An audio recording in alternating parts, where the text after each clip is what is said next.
Dari kota kecil, Tikrit di Irak, lahir seorang anak bernama Saddam Hussein. Terlahir dalam keluarga yang sederhana. Kehidupannya tak pernah lepas dari bayang-bayang kekerasan di desa tempatnya dibesarkan.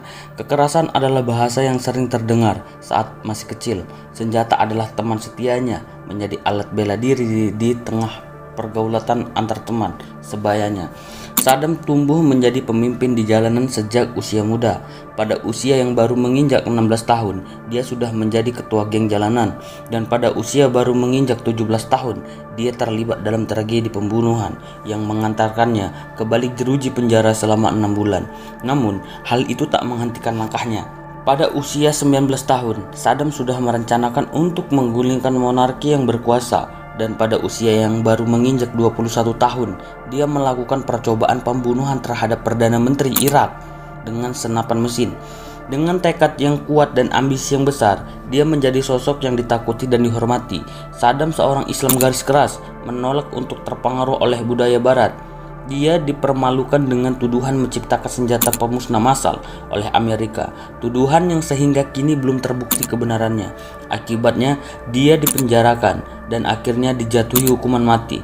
Namun bahkan di penghujung hidupnya, dia menunjukkan ketenangan yang mempesona. Mengenakan kemeja putih di bawah mantel hitamnya, wajahnya terlihat tenang saat tangan dan kakinya diikat. Dia tetap sambil memegang Al-Quran, sumber kekuatannya. Ketika tiba saatnya eksekusi, dia naik ke panggung dengan tegar meskipun tali tergantung telah terikat di lehernya. Dia tetap bersiar dengan takbir dan slogan politik. Words of defiance. Tim Marshall, our foreign affairs editor, is with us. Tim, as we see these pictures, the other elements, of course, are the rusty old railings. Di video ini kita akan menelusuri kisah Saddam Hussein. Maka dari itu, sebelum kita menjelajahi lebih jauh, kita pastikan untuk kalian semua jangan lupa subscribe.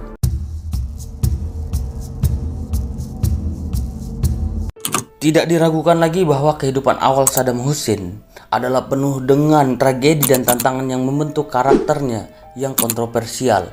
Dilahirkan di lingkungan petani yang miskin pada tanggal 28 April 1937 dari keluarga yang telah dirundung oleh kematian dan penyakit. Kehidupan awalnya sudah memberikan gambaran tentang perjuangan yang akan dihadapinya. Ayah Saddam meninggal dunia sebelum kelahirannya dan kakaknya juga meninggal di usia muda, kemungkinan akibat penyakit kanker. Ibunya, Sabha, dipenuhi oleh duka yang mendalam dan pernah tergoda untuk mengakhiri hidupnya sendiri, tetapi diselamatkan oleh belas kasihan seorang keluarga Yahudi yang kemudian juga membantunya melahirkan Saddam. Namun kehidupan Saddam tak pernah bebas dari tragedi karena ibunya menikah lagi dengan seorang pria yang membenci dan seringkali menyiksa Saddam secara fisik dan psikologis.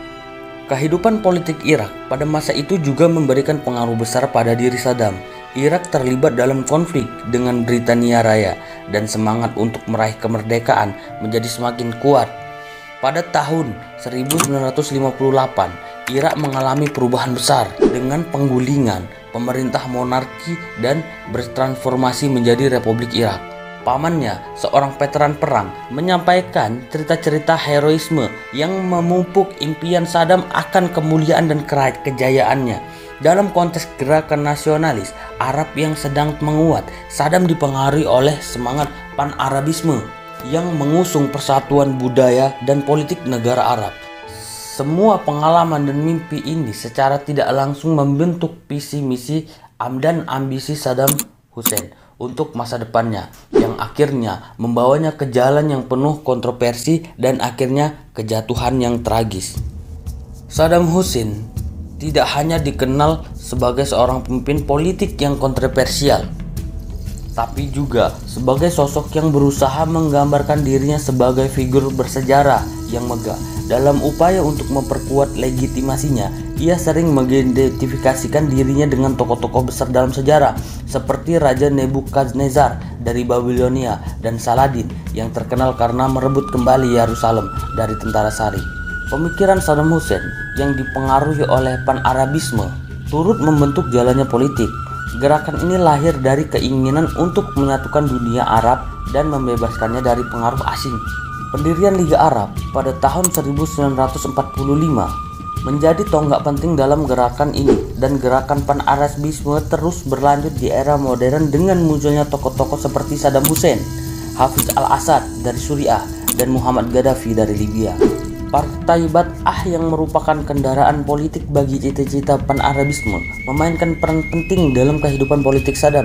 Bergabung dengan partai ini pada tahun 1957, Saddam dengan cepat naik tangga politik dan terlibat dalam berbagai upaya untuk mengubah peta politik Irak. Salah satu momen penting adalah pada tahun 1959 ketika ia terlibat dalam upaya pembunuhan terhadap wakil Perdana Menteri Irak, Abdul Al-Karim Qasim. Meskipun terluka dalam upaya tersebut, keberhasilan Partai Ba'ath dalam kudeta 17 Juli 1968 membawa Saddam ke puncak kekuasaan politik.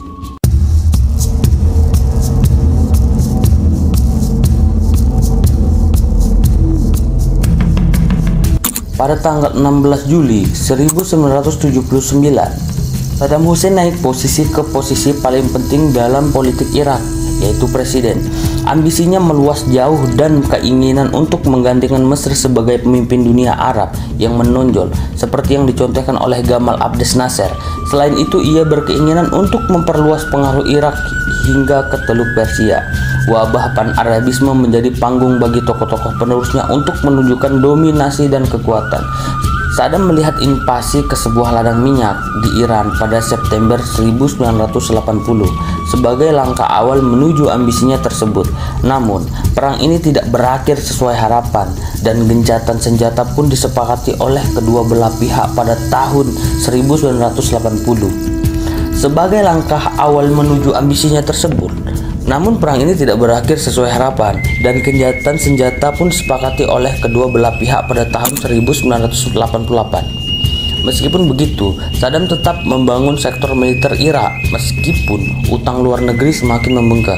Kemudian giliran Kuwait menjadi target selanjutnya bagi ambisi Saddam. Ia menginginkan minyak dari Kuwait untuk memperkuat perekonomian Irak. Pada Agustus 1990, Irak secara resmi menginvasi Kuwait. Di bawah tekanan Amerika Serikat, dunia internasional memberlakukan embargo perdagangan terhadap Irak dan mengecam tindakan invasi tersebut.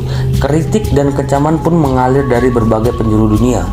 Tindakan Irak ini kemudian memicu Perang Teluk ataupun Perang Persia. Pada 16 Januari 1991, pasukan koalisi yang dipimpin oleh Amerika Serikat melancarkan serangan untuk mengakhiri pendudukan Irak atas Kuwait.